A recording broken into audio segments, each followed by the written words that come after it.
આગામી 26 તારીખના રોજ સ્થાનિક સ્વરાજની ચૂંટણી યોજાવા જઈ રહી છે ત્યારે મોરબી મહાનગરપાલિકામાં સમાવિષ્ટ વિસ્તારો એટલે વોર્ડ નંબર 1 થી લઈને વોર્ડ નંબર 13 ના તમામ જનતા રહીશોને વિનંતી છે, આપ વોટિંગ કરવા જાશો તો કેવી કાળજી લેવી જોઈએ।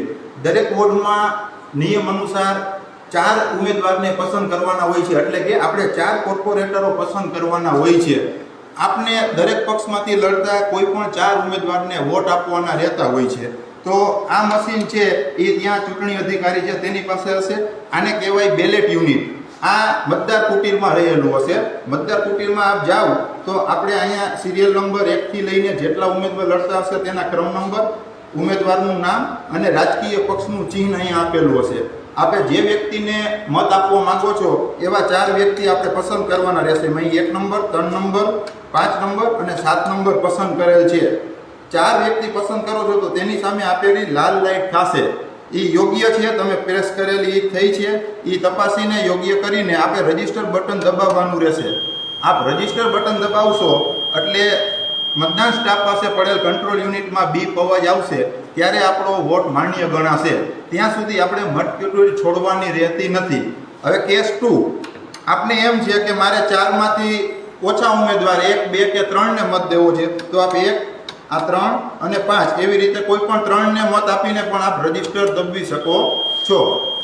ત્રીજો કેસ, આપને એમ થાય છે ઉપરના લડનારમાંથી એક પણ ઉમેદવાર આપને પસંદ નથી, તો આપણે છેલ્લો ઓપ્શન હશે રજિસ્ટર બટનની ઉપર નોટા, જેનું ગુજરાતી થાય છે ઉપર પૈકી કોઈ પણ નહીં, એટલે ઉપર લડનારમાંથી કોઈ પણ નહીં, તો આપણે નોટા દબાવીને રજિસ્ટર દબાવવાનું રહે છે।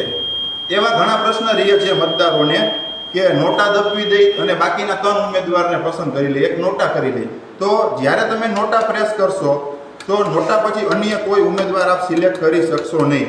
નોટાનો મતલબ જ એ થાય છે કે ઉપરનામાંથી એક પણ નહીં, એટલે જ્યારે નોટા સિલેક્ટ કરશો તો બીજો અન્ય કોઈ ઉમેદવાર સિલેક્ટ કરી શકશો નહીં। મેં અત્યારે નોટાને અનસિલેક્ટ કર્યું છે, કોઈ એક ઉમેદવારને મત દઈ દીધો તો આપ નોટા પણ સિલેક્ટ કરી શકશો નહીં। એક ઉમેદવાર આવ્યા તો નોટા નહીં, કોઈ નોટા પ્રેસ કરે તો કોઈ ઉમેદવાર મત દઈ શકશે નહીં। અહીં મેં એક મત આપીને રજિસ્ટરની ટ્રાય કરું છું, તો પણ આપ એક કોઈ વ્યક્તિને પણ પસંદ કરી શકો છો। દેવા ગયા 1, 2, 3 ને 4, પછી એવો ખ્યાલ આવ્યો કે મારે 1, 2, 3 ને દેવો તો 4 નંબરને નહોતો દેવો, તો 4 નંબરનું બટન બીજી વાર પ્રેસ કરો એટલે તમે જે સિલેક્શન કર્યું તે અનસિલેક્ટ થઈ જશે, અને ફરી તમે 9 નંબરને દેવા માંગો છો તો 9 નંબર પ્રેસ કરો એટલે સિલેક્ટ થશે।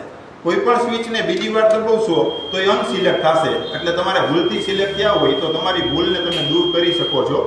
જે વોર્ડમાં 14 સુધી ઉમેદવાર લડશે, 1 થી 14 ત્યાં સુધી એક બેલેટ યુનિટની વ્યવસ્થા કરેલ હશે।